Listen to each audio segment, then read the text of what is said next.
Greg Gomes has been North Charleston's top cop since last year. Today, I talk one-on-one with the chief about how the job is going and what he's working on for the police department and the city for this edition of Quintin's Close-Ups. And if you haven't already, subscribe to my YouTube channel and like Quintin's Close-Ups on Facebook. North Charleston Police Chief Greg Gomes, welcome to Quintin's Close-Ups. Hey, Quintin, how are you, man? I'm doing great. You know, me and you met a year ago over at the Starbucks near the airport, and I know since that time you've actually been busy. So tell me, Chief, what's new, what's now with the North Charleston Police Department? Yeah, so we got a lot of exciting things going on. Obviously, it's been well documented that Mayor Summey, after 30 years of dedicated service, left the city, and we were fortunate enough to have our very own Mayor Burgess elected, former police chief elected, and so we're excited about that. Obviously, we're going through a transition, not only as a city, but as a department.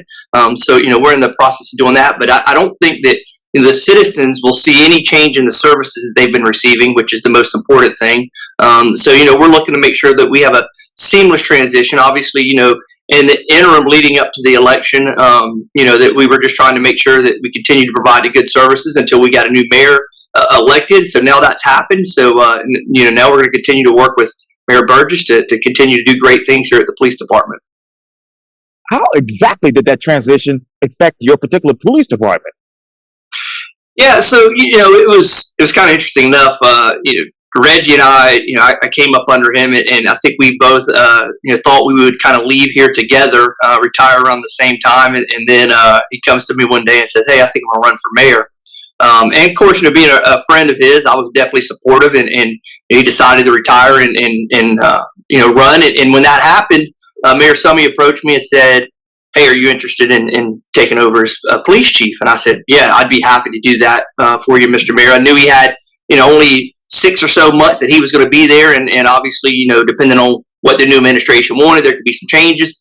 So initially I was looking to just kind of do out Mayor Summey's term and wait for the new mayor to come in and see kind of what direction he or she wanted to go. And now we have Mayor Burgess here, and he and I have worked together for years. I've worked for him for most of my career, so I know kind of what he's all about, and so I'm excited for it. I think it'll be a smooth transition, but it was an interesting process getting to this point. When you had the same person in place for 30 years.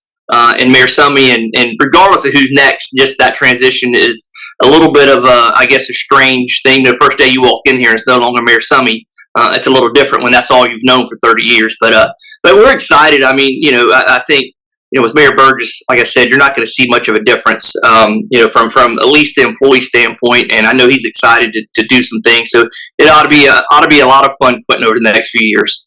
And from my understanding, from what I was told, this is your dream job. Yeah, so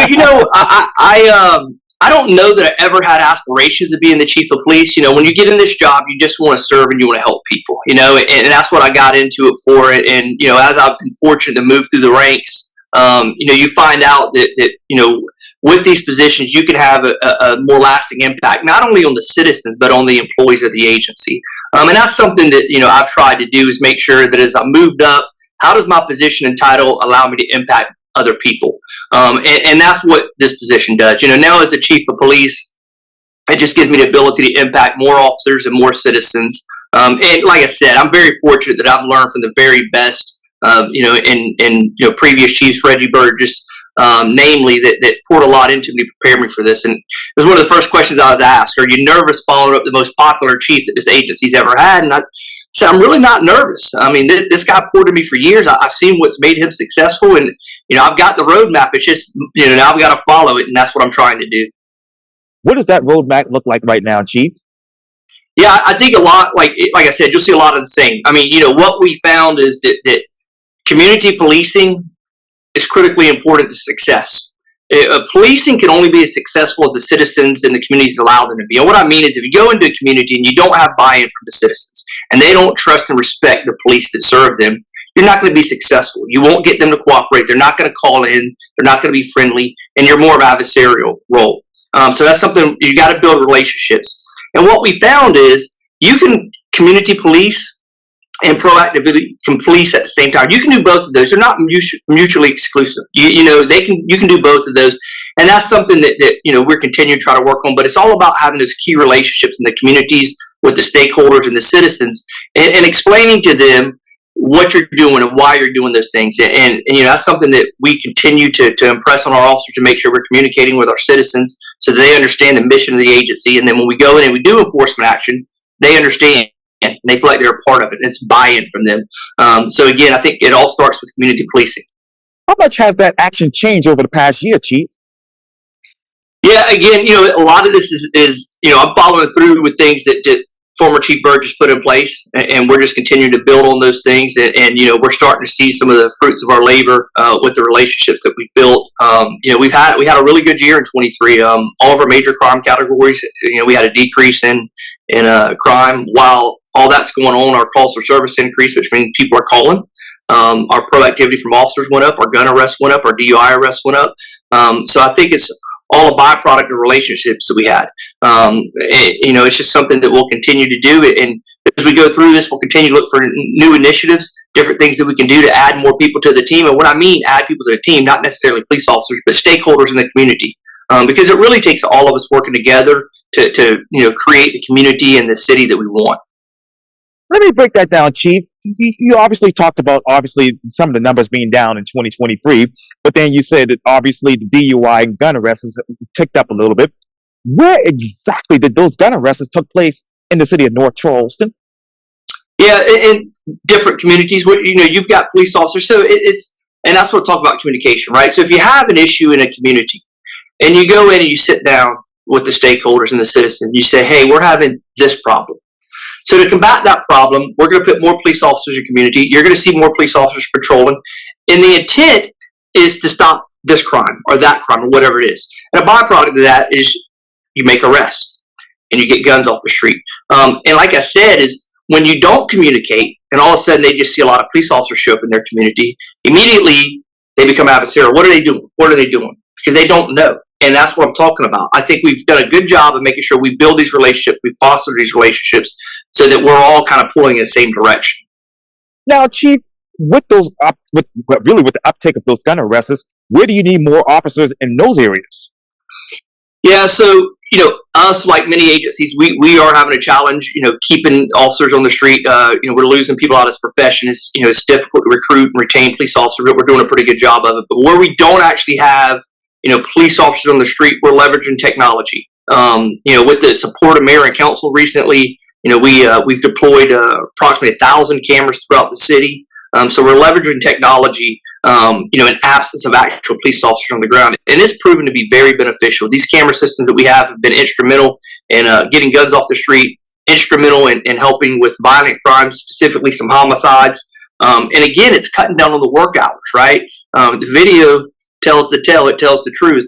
So it allows, in absence of having a person that maybe witnessed it, now you've got this video that tells the whole story. I think that's where we're trying to be real innovative, is where we don't have people, we're leveraging technology, and that's something we'll continue to do. And Chief, I'm hoping the rain will hold off here, but we'll continue in the meantime. Well, it's not going to rain where I am. You're inside. I'm inside. I'm okay. So we can go as long as you want. Oh, no worries. We'll make this work through the grace of God. So let me ask you this, Chief. I know you have, as you mentioned, 1,000 cameras over the city of North Charleston. So where exactly do you see the most high traffic, evidence of crime happening with those cameras? Yeah, so the cameras are mainly on main corridors, right? Like your Rivers Avenue, Dorchester Road, Ashley Phosphate, those main corridors. Because what happens inevitably, if you have a crime that occurs in a neighborhood, right, they have to go back to one of these main corridors.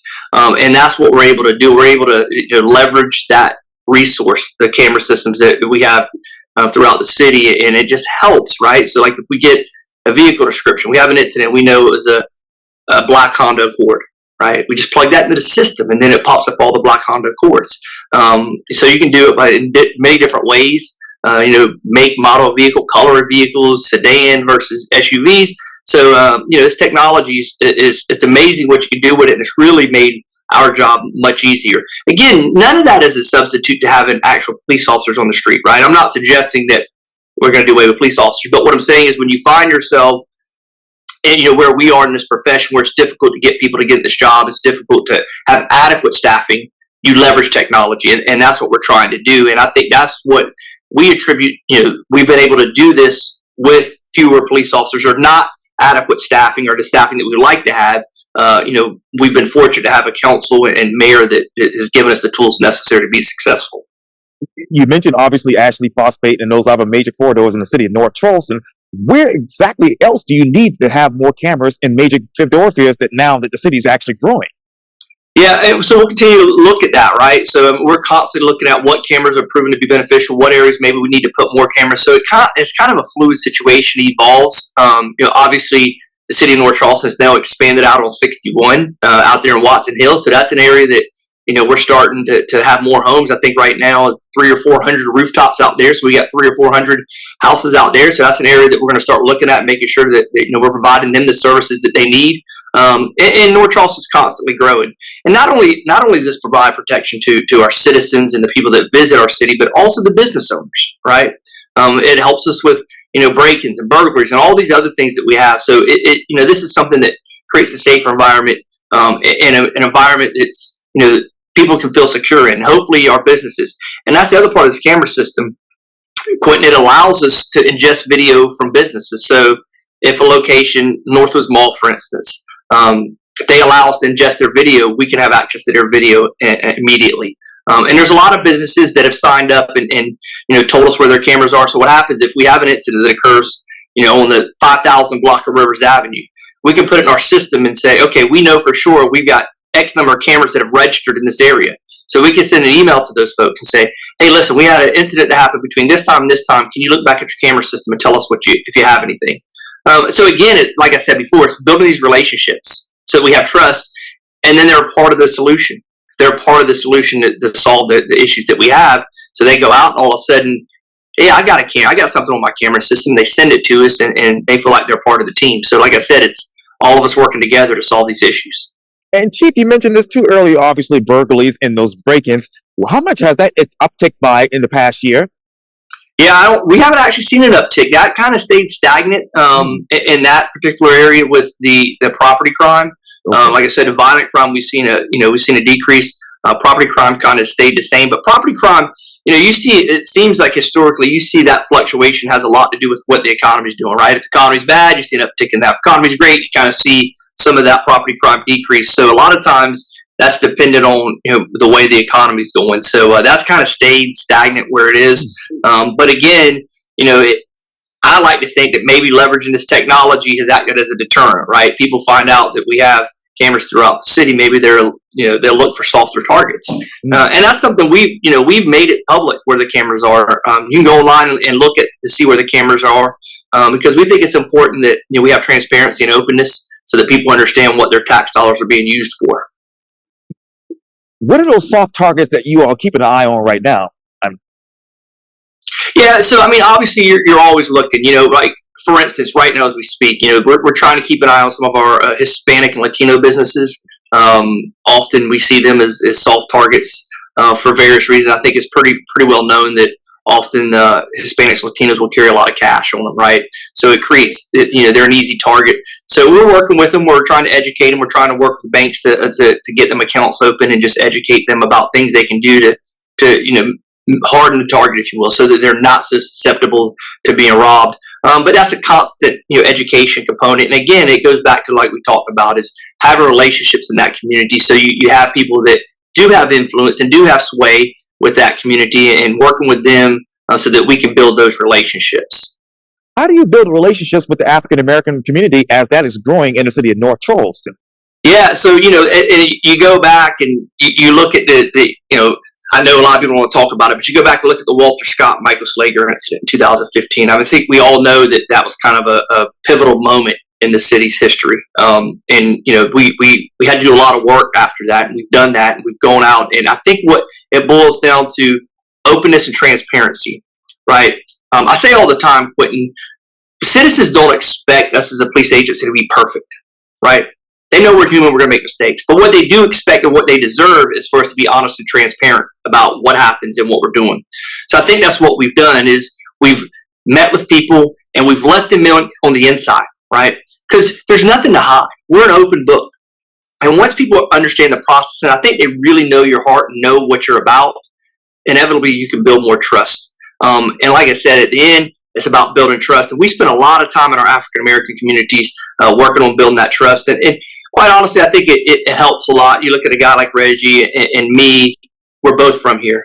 We both went to public schools, grew up in North Charleston. So we have a lot of relationships that people, they don't look at necessarily our body of work necessarily as the chief of police, but they've known us for 40 years, right? They knew us when we played on the playgrounds. And I tell people, there's value in that. You can't underestimate the relationships that you build. And I think it's something that we continue to have to work on. And when you have an incident, Quintin, good or bad, just got to be honest and open with people, right? And I think that's something that historically this profession hasn't done a very good job at. We would always kind of hope it goes away, right? And these things never go away. If it's a bad incident, you just got to stand up and be honest about it and say, hey, here's what happened. Here's how we're going to address it. And here's how we're going to do better in the future. And then you just move on from it. And that's something that I think, that Reggie's always, Chief Burgess at the time always taught us is we're going to be open, we're going to be honest, we're going to be upfront. And that's something that I think that this entire executive staff has bought into, and it's something that the agency has bought into, that, we're going to work with our citizens, and we're going to be open, honest, and transparent about things. And I think it'll go a long way towards solving a lot of the mistrust that exists between law enforcement and community. What mistrust do you have in the law enforcement right now that you want to fix?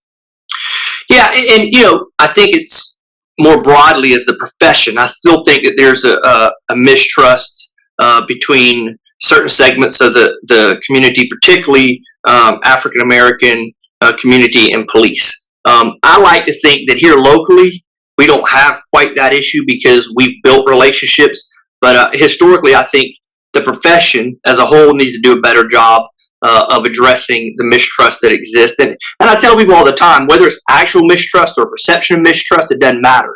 We need to address it and make sure that we do whatever we can so that people start to believe in this profession, because I think we all agree it's necessary, right? There's a fine line between the peace that we enjoy every day and pure chaos. And a lot of times it's that law enforcement line that stops that, keeps us a civil society, and it's important. But at the same time, we have to continue to build trust. And this profession, historically, I don't think has put a lot of emphasis on trying to build trust. We've been so focused on the enforcement component that we haven't put a lot of time and effort into building the trust in the service part. Now, I think in North Charleston, we're ahead of the curve and have been for a lot of years. And I attribute a lot of that to Chief Burgess' leadership. And, so I think you'll see that a lot of agencies use us as a model of how to do community policing. In fact, as you well know, we went through the Department of Justice review, and that was one of the areas that they were they spoke very highly of us about, was our community engagement. I think, in fact, they said we have the most robust community engagement program that they've ever seen. And that's something that we really pride ourselves on. And I think probably the most important key to continue to build trust between us and the community. Well, Chief, there is that audit that you all had just a year or two ago. Yeah. And it says that you all still have some discrepancies, some mistakes going on that you need to correct. So how do you fix that? Yeah, so, and that's some of that stuff's very, very difficult, Quintin. When you look at the numbers, and we could go on for days and hours about this, and what I say is, you show me an incident where a police officer stopped someone solely based on their race or their gender or their nationality, I will fire them. But I will never apologize to sending police officers into any community that needs our services. I don't care what the demographics are of that community. So one of the areas they were critical was disproportionate stops of African Americans versus our census data. And basically what that means is you've got X percentage of African Americans in your community, so your stops of African Americans should mirror your census data, right? So if we're 51% African American in North Charleston, our stop should be 51% African Americans. And I think people understand that, and that makes sense, but you got to look deeper into it, in my opinion. Where are we having issues? Where's the crime? What communities are the crimes in? And you go into those communities. Take race out of it, right? We're going to go where the services are needed. And you also look at North Charleston. They base it off our census data, right? 130,000 people, 120,000 people. As we sit here and do this interview today, Quintin, there's well over 200,000 people in the city of North Charleston. So our census population is very different than our policing population. So again, I don't dismiss what the audit says, and I take it to heart, and it's something that we're serious about. And like I said, I'm committed. If you show me an incident where a police officer stopped someone solely based on their race or their nationality or sexual orientation or anything, I will deal with them accordingly. But at the same time, I'm not going to turn my back to any community that needs our services because I'm afraid of what someone may say because I'm going into a particular community that needs us. So that's kind of my position on that. Now, what is the policing population now versus the census population? How many police officers we have? Yes, sir. Yeah, so we have around 340 certified police officers currently, and probably another 60 or 80 civilian staff. And how many do you need more to keep up with the growth of the city of North Charleston?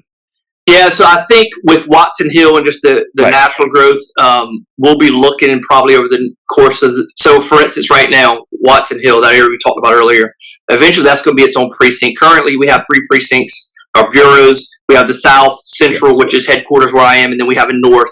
We'll probably look at adding a West.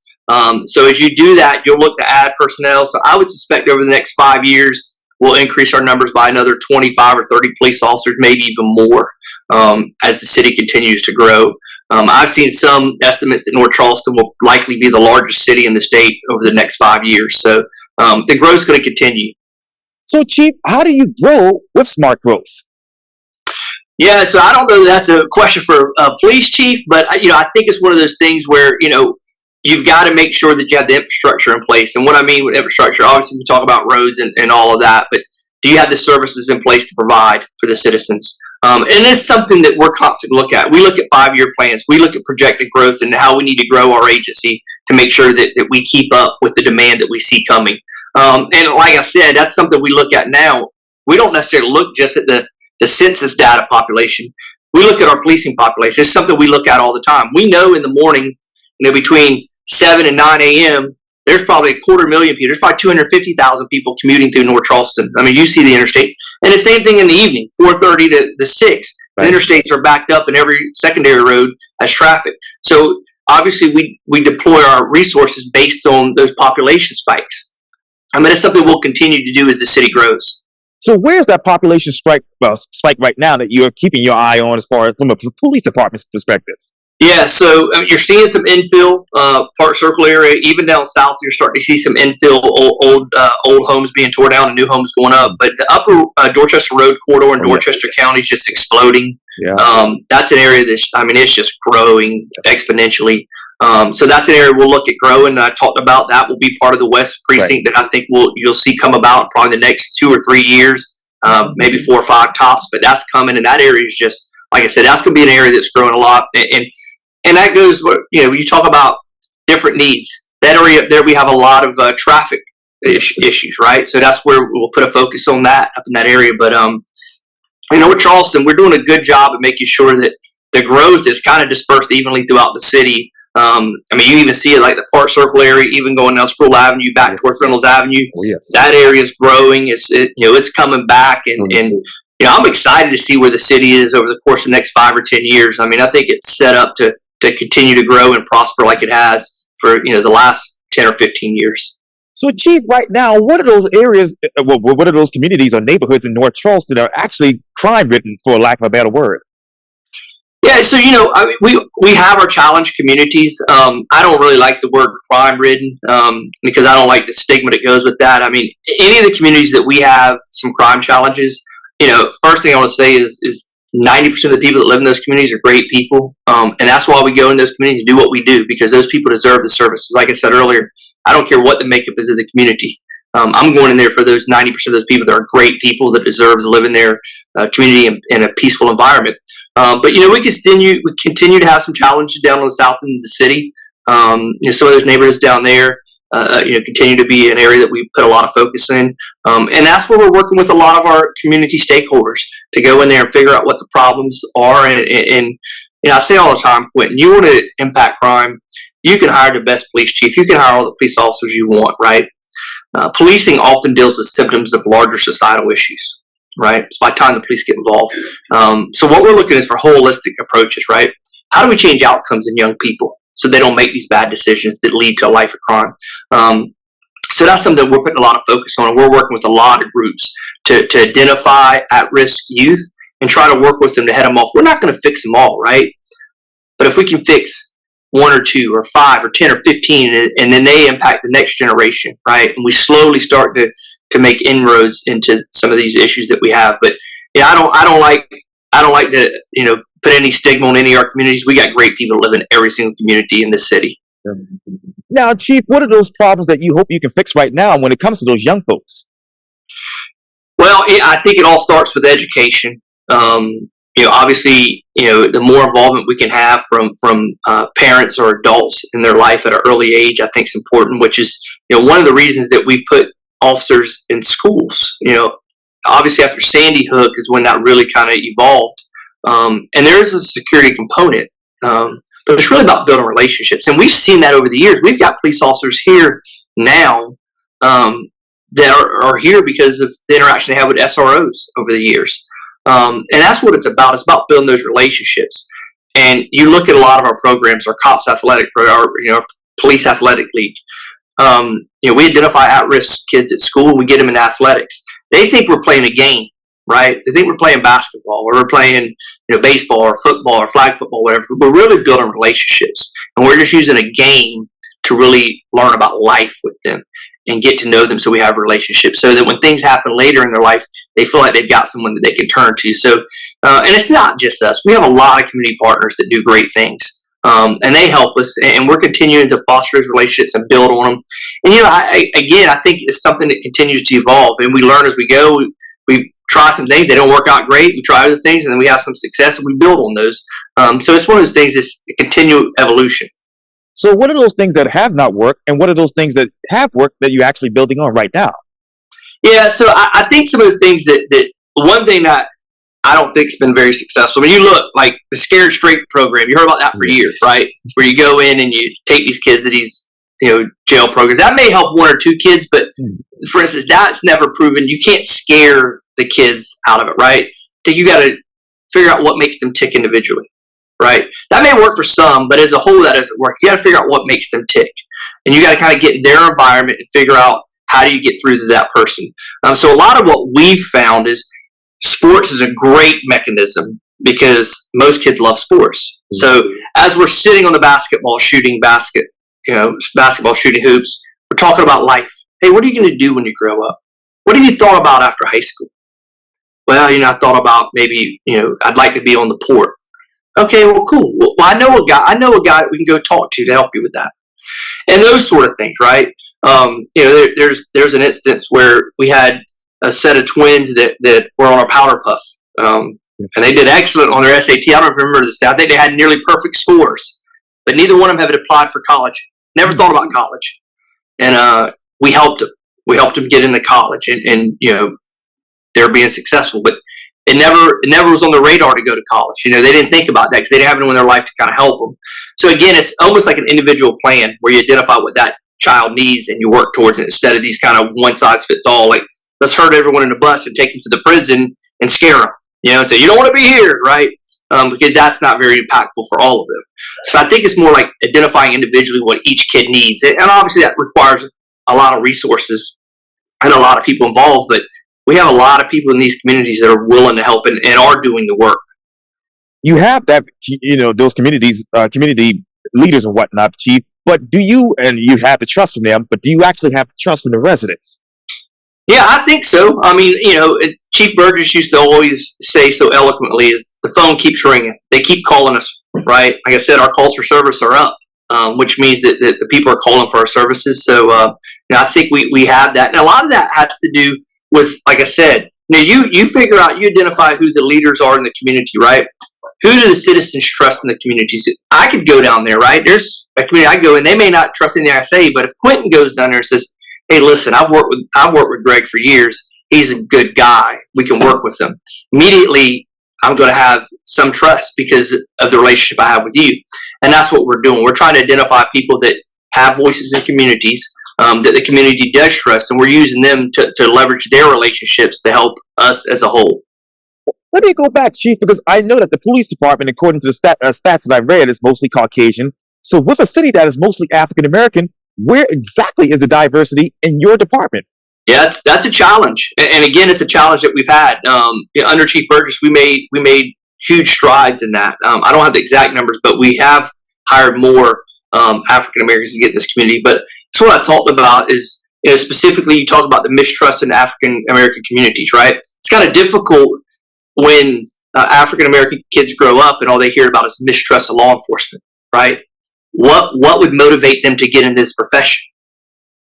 Probably nothing, right? Because they don't trust police. So we're having to go back and try to make sure that the community trusts us. So eventually we can have people that look like this community that they serve work in this profession. We've done that. Now we are putting emphasis on going to historically black colleges, trying to recruit people to get people to come in this profession. But that's an area that it has been difficult. We've made some headway in it, but again, I think it's we're putting things in place now.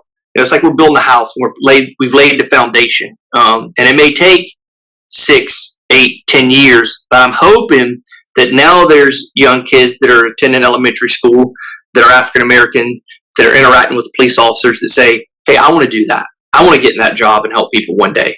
So I think it's, like I said, it's something that we're having to work on and we'll continue to work on. But you're right; it's a difficult challenge.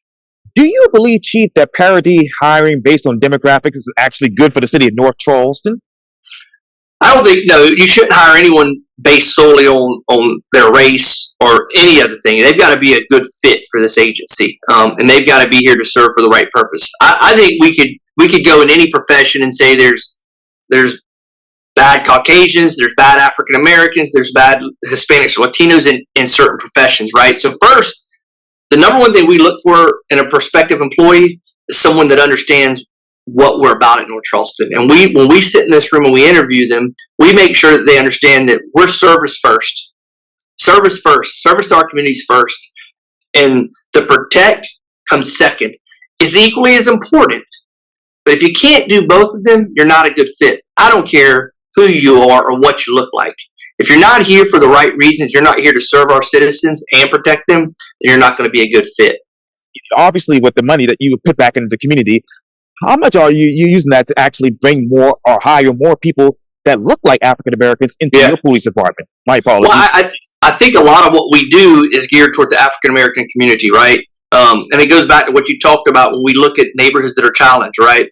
A lot of them are African American communities. So all the work we put in, every dollar or resource or time we put in there, it may be there for an enforcement or a service component, but we're building relationships, which we think are a recruiting tool. So I think everything we do is recruiting. Me doing this interview right now is a recruiting tool towards the African American community. Every time our police officers go out and have an interaction, that's trying to recruit African Americans or really just great people to this profession with an emphasis on African Americans because it's something that we desperately need. But not just African Americans, we need females. Our Hispanic and Latino population is growing exponentially. And that's another area that we're trying to put a focus on. So it's something we'll continue to do. But our recruiting unit, like I said, we go to HBCUs trying to get people to get this profession. But like I said, it's got to be the right people. And we put them through a stringent background check. And we sit in this room and we grill them to make sure that they're going to be a good fit for this agency. Because when they go out, they're providing a very valuable service to our city, and they represent this entire agency. So we got to make sure that it's the right person. So it's something that we're cognizant of all the time, and we want to hire African Americans and Hispanics, and Latinos, and women, but they got to be a right fit for this agency. And I wanted to say to achieve more parity, so my apologies about screwing that. No, you're good. I understood where you were going with it. Okay. And Chief, I know that over the past couple of years, the city of North Charleston has actually given out, I believe, $1.3 million to several different nonprofit organizations. Mm-hmm. How exactly is your department, particularly you as Chief now, how are you actually auditing these people to make sure that they're doing the right thing with the money in the community? Yeah, so that's something so obviously I'm not an accountant, so I won't be doing the auditing. I know that we have attorneys and people in place that will be going through that.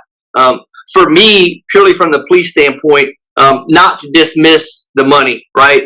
But for me, it's about what impact am I seeing, right? I'll let the attorneys and auditors figure out how every penny was spent or not spent.